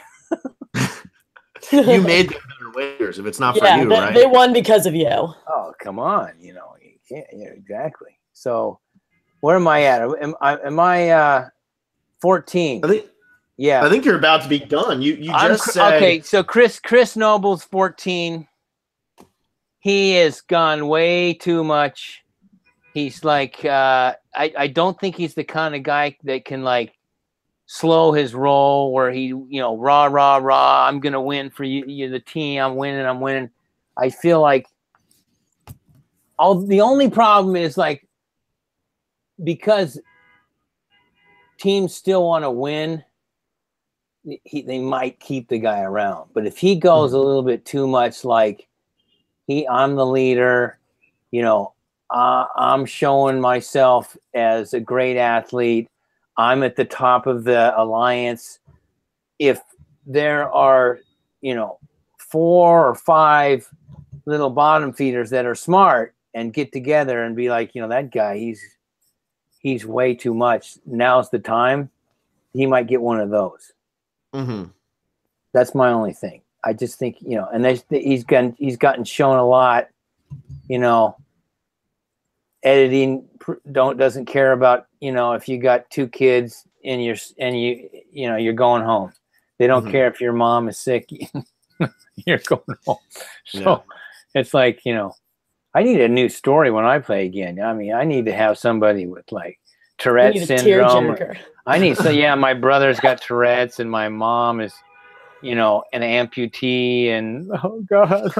That was the biggest problem, I think, with you on Game Changers, is that you didn't have a sad story. You got to make the people cry. You got to make them cry. I got to make them cry. I made them cry a little bit. They didn't really see it, only because I basically threw out, said, "Screw that! I'm not making up some grand thing. This is basically just Troy talking now about how I feel about Survivor in the game." And I just talked to each individual. You didn't really see that. I told a story about each one of us. And they were all kind of like laughing and crying and said, they gave me like a little bit of a standing O at the end. So I'm like, okay, I'll take that. But yeah, I need a sob, a story, the sob story always works, where, it's for your kids or for your dad or your mom or something, you got to pull at the old heartstrings, so I'll come up with something. There you go. So that leaves you have Michael in your last spot then, right? That's who you have left?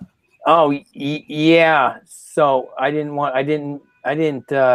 mean to leave Alexis behind. Yeah.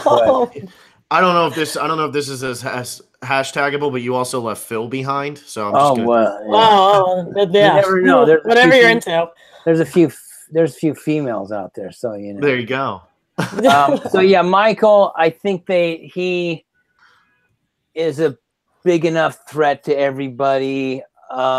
He's obviously going to be probably with a few people on this next tribe that saw him make his move with his idol, and that he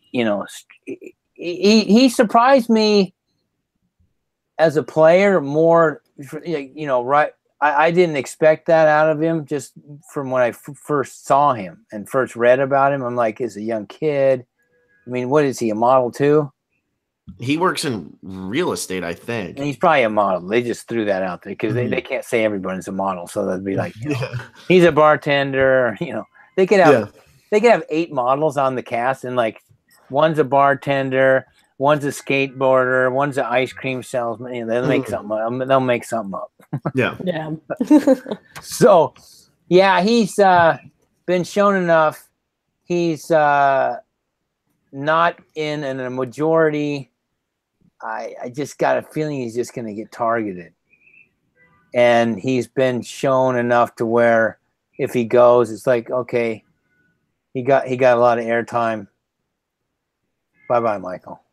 Yeah. Michael Yerger. I totally agree with you on Michael, though. When we were doing our cast assessments and everything beforehand, I was like ripping on Michael. I was like, he's 18. He thinks he's going to convince everybody he's older. He probably thinks like he's like the smartest guy in the room. He doesn't seem like he actually is that big of a fan.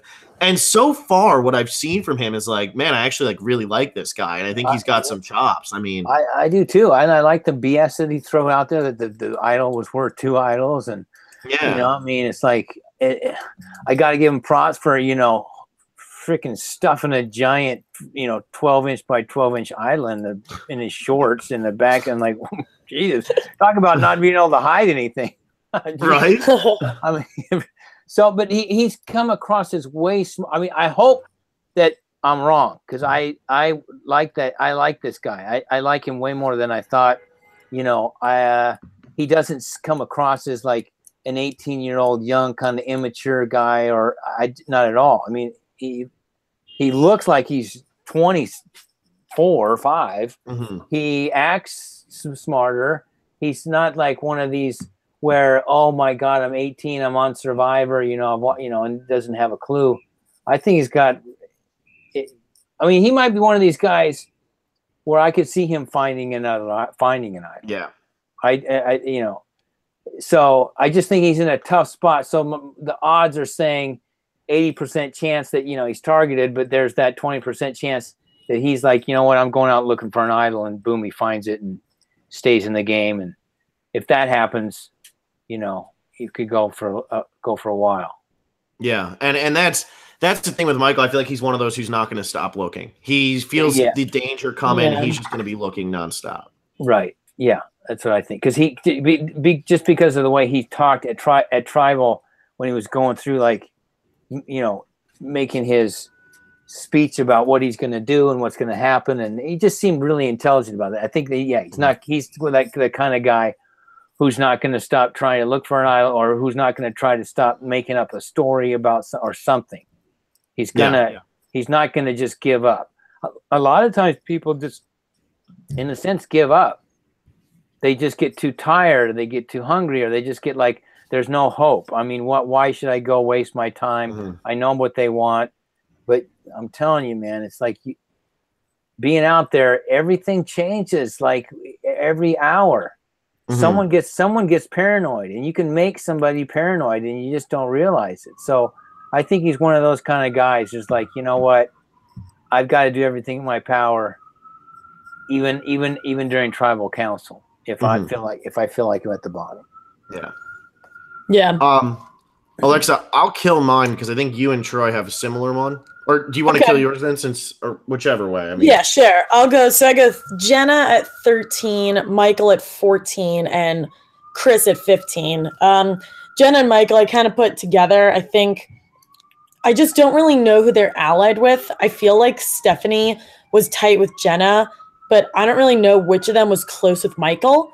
And I can't imagine that they have a working relationship with any of those 5 Navidis that they were just with.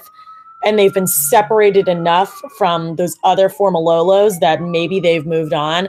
I really feel like their options are kind of limited, except for finding an idol or winning an immunity challenge. So I feel like they're in a pretty rough position. And with Chris, I think I'm going to have him at the bottom pretty much for the entirety of his time here, because I feel like he's just really not like able to make these relationships. Like, we saw something with Jonathan, but I feel like the bottom line is people just don't like him and can't really find much in common with him. And yeah, he's winning them challenges. The emergency sirens in the background for the they're just like sitting outside. It's like the bottom three. The bottom 3. Okay, the emergency. Big emergency. Yeah, my old apartment, the ambulances were around all the time, but I thought I escaped, but not today. I know you're in New York. It's like it's New York. Everything's a freaking emergency around here. But yeah, that rounds out my power rankings. All right, I end mine. I go 13 Angela, which is lower than both of you had her, and then I go 14 Chelsea, which is also lower than both. I just don't feel like I've gotten like anything from Chelsea. So as long as she's in the game, she's probably the least threatening person and could probably easily like go to like final 5. But until I see something from her, I just feel the danger of she's just going to go home, and it's just going to be like she got 3 confessionals, 4 confessionals her whole time on the show, and she's gone. Yeah, you might be right about that. So there's every season there's a person that's kind of like they get a few confessions and then all of a sudden they're gone, and then it's like, who is Chelsea? Yeah, and what makes more sense than losing that type of person at a swap? I mean, it's kind of sad. I always feel bummed out for people. Like, I mean, I feel bummed out for anybody that makes the show and then they get voted out, like, before the merge and don't get shown a whole lot, because everyone does a lot during every episode, and and I hear it all the time, like, God, they didn't show this and they didn't show that, and but it's like, it sucks because if you don't make the merge, it's almost like you just don't get remembered.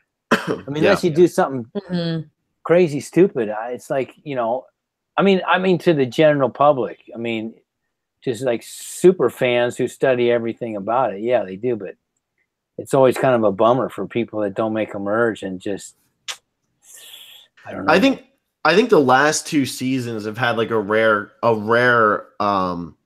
occurrence of pre-merge boots, at least the 5 we've seen so far this season. And then if you go Allie, and I know Jessica made the merge, but she didn't make the jury.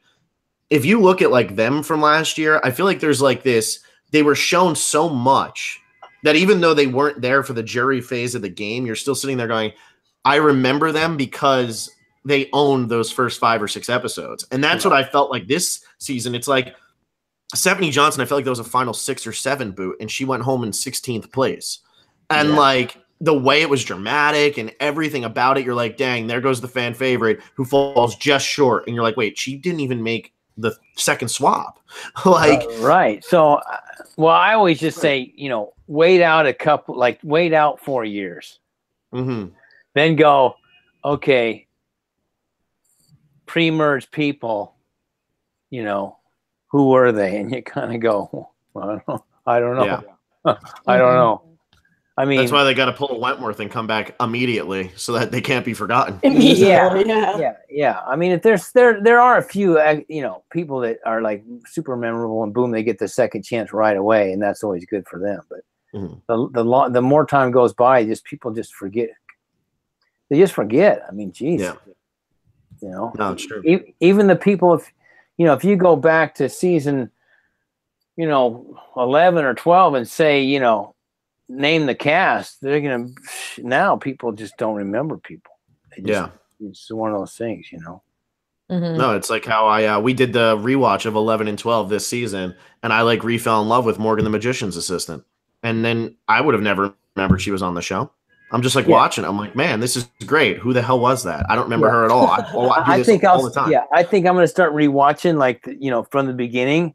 I mean, I'll always remember the first season, like almost everybody in it, just because of it was the first season. But I think if I go back to 2, 3, 4, 5, I'll go back and I'll be watching it like I don't even remember what happened, because I don't really a lot. So some stuff I'll be like, oh, I remember it a little bit, but I can rewatch the whole season and not remember. Hell, I can rewatch One World and go, oh, I don't remember that. Yeah. What was this person again? They said that. Oh, geez, really? So, so I just end mine with Chris. We talked about Chris a lot, but I just end it with him. Yeah. We did it. I'm going the opposite way of you, Troyzan. I'm starting to like Chris more. As you're getting more irked, I'm starting to like him more, but I still think he's done. Really? I mean, after the rap, I'm like, oh, dude. I mean, I'm like biggest tool in the chest right there. There you go. I mean, I don't know. He seems fake to me. I don't know. Or like he seems like he knows he's on a TV show. Yeah. Yeah. And some of the things he says, I don't know. That's just me. I just feel like he's not being really real. Maybe it's the male model. When you're a male model, you got to be kind of fake all the time. Fake smile, fake this, fake act like So maybe it's taking over his brain. This is an excellent segue.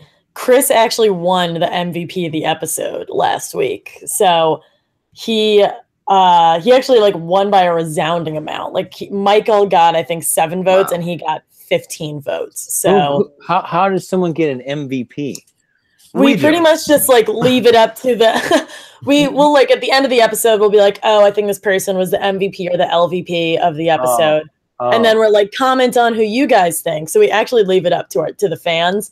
And really? And he won a resounding MVP. And I write a 500-word story about it. So I'm gonna have to conjure up 500 words about why Chris was the MVP of the episode last week. Oh wow! And you guys you've done this every episode since you've ever done this, pick an MVP for the episode. Wow. Yeah, pretty much. And I think you won it once, Troyzan. I don't want to. Amazing. I don't want to get you in the head. Well, I mean, I could have on like episode number 2 in Game Changers or 3 when that was the one. I found had to look for the island, the clue in the sand, and stuff it in the old green underwear, and yeah, all that good stuff, and do some other stuff. Yeah, that could have been. That was the episode. That was it. That could have been it. Yeah. I could have had one in one world as well. You probably we only started doing this in worlds apart, but if we had one world, you probably would have won a lot. I mean, one world, I found an idol, won a challenge for a food challenge for the team, and won the first individual immunity, all in one episode. Mm-hmm. That had to be. It would have been MVP. I'm sorry, that's MVP right there. You go. We got to go back and rewatch One World to decide when Troyzan was MVP, which episodes you won MVP. That'll be our off-season project. It's you can skip. It's probably episode 8, 9, 7, 8, 9, something in there. It was that one where you had like 13 confessionals, and I remember everybody being like, "Oh my exactly, God, like this. I'm sick of this guy with all the confessionals." They would pull me. They would seriously pull me away like 4 times in a day. Wow. And I almost got to the point like I don't want to get pulled away because it's not looking good, because they're looking at me like, why is he getting pulled away? Yeah. And they start to look at you like, I don't like that. And then so I don't know. It's one of those where I said, listen, I don't want to get pulled away so much. I don't know what's going on. I don't know what they're saying around camp. So who knows? Who knows? Who knows? Who knows? Well, that's it. We killed our power rankings, guys. Well, now Alexa, now's the time though. I got eliminated last week. Are you going to be able to explain the Eliminator Challenge? So far, the only one who gets it was Adam Klein, but he's done it in the past and he loves it. I think I can make it like kind of simple. Troyzan's a huge sports fan, so this should be easy. Yeah, this will be easy. First, Chris won MVP. Chelsea lost LVP. So Joe Maina gets the Chris points, and I believe Vaughn loses the Chelsea points. But for this eliminator game, so Troyzan, we play this game. It's pretty much like an NFL's like Survivor League, or what is it? Is it a Survivor Pool or Suicide Pool? I always forget what it's called. But pretty much each week we pick one person who we think will survive the vote, and you can't repeat that. So like for the first episode, I picked Jenna to survive, and she survived, so I moved on, but I can't say her again. So what we've had every past person do is like carry the weight of the previous survivor. So so there's people that have been picked that I won't be able to pick. Exactly. And this one's a weird one because it's a swap. And Phil lost last week. Phil picked Stephanie to be safe, and she went home. I'm notoriously terrible at this game, but I've somehow survived. So the people before you have chosen Sebastian, James, Libby, and Laurel. So you can't. Sebastian, I'm looking at my screen. Yeah. Sebastian, James, Libby, and Laurel. And then everyone else who's gone home, you obviously can't pick. Libby and Laurel. So who do you think is going to be safe, who isn't those 4 and is obviously still in the game? You have a lot riding on this. This is very, very big. Donathan. All right. There you go. And Alexa, who do you got? I don't know. But this is some strategy though, because it's like, hell, Donathan will be in for a while, so I should pick him later. But I won't be able to. There'll be some other survivor bastard. Okay, just for me to be safe, I'll pick Donathan. All right, you're gonna pick Donathan. Vaughn DM'd us. He picked Chris. I am gonna probably play this one safe and go with crap. I don't know. Way to play it safe. I know. Yeah, that's not. I don't know. I don't want to be too safe. I'm gonna play this one safe. I'm gonna go with Bradley. Wow. Yeah. Oh wow. Yep. I feel because swaps. I don't know what happens in swaps. I feel like Bradley's not going to go home. Well, sorry, Bradley, if you're listening. There's your kiss of death. Yeah, there it is. You are going home. Alexa's playing from behind. And with that, we are good. Yeah. So that kills everything there. Okay. We powered through the power rankings, and Troyzan, this was great. This is actually a half hour shorter than our previous one. So maybe I'm just quick on the old, rankings. Who knows? That's it. That's it. You didn't just talk. The thing was, last time you just told the stories about you. This time you had to talk about everybody else, so it was a half hour shorter, right? I must be getting better. Those other people hadn't played twice, so maybe that's something to it. There you go. When you play twice, you're quick and you know more shit. Well, this was fantastic. This was really fun. As always, it's always great to have Troyzan come on and talk Survivor, all those random backstories, and talk about everything else. For all the children listening, we apologize. It's all right. Parents, we are so sorry. It's crazy, Uncle Troyzan. Don't worry about him. Exactly. You're gonna have like 10-year-olds walking up, Mom, what's the weasel? And it's gonna be like, what are you talking about? Get out of here. Oh my God. So, Alexa, you want to crush it, or Troyzan, you have any last words? Anything else you want to say here? Famous last words. I don't have any famous last words, but I just really always enjoy coming on with you guys. I know I've said it before. I think you guys have the best podcast, or whatever you call this. It's like, I really think it's good. I mean, I hope you're getting more and more followers. You guys know the game, you know the players better than anybody else. I just feel like you both have played in some sense. You're that good at it. I'm not just bullshitting, because I just, I've heard a lot of other people. I happened to listen to you guys one year, and I'm like, these guys are super smart. Plus, you're always nice. You're not like extra mean, which helps a lot. I think a lot of people, even in ex-survivors, even if they won't say it, appreciate that you guys aren't like, really backstabbing somebody, or, saying some shit even though they might deserve it. And I think that's a big plus. It's a positive podcast, and I just wish you guys the best of luck. And it was a blast being back on, and I'll come back on anytime you guys ask me. If you can't tell, that was beautiful. If you can't tell, we always have a blast when you're on. We laugh more when you're on than like when anybody else is on this podcast. For sure. That's what yeah. Well, with that, we are getting a lot more followers. We're really close to 1,200 followers on Twitter. So follow us at Survivor Specialist. On Facebook, we're at like a little over 200. So like us on Facebook, same thing, Survivor Specialist, Phil and Alexa. YouTube, we're a little over 3,200. We have really grown on YouTube recently. So hit that subscribe button, watch our old videos, watch our Panama and Guatemala rewatches last summer. Those were super fun. And we'll be back on Wednesday at midnight Eastern, 9 o'clock Pacific for our episode 6 recap. And tomorrow morning, I'll come out with an MVP spotlight of Chris. So buckle up, everybody. It's going to be great. There you go. And I'm gonna hashtag right now on everything I do. Alexa's behind. There you hashtag, go. Make it trending. Oh my God. I'm going to get in so much trouble at work. This is going to be great. I love it. Let's do it. All right, guys. Troyzan.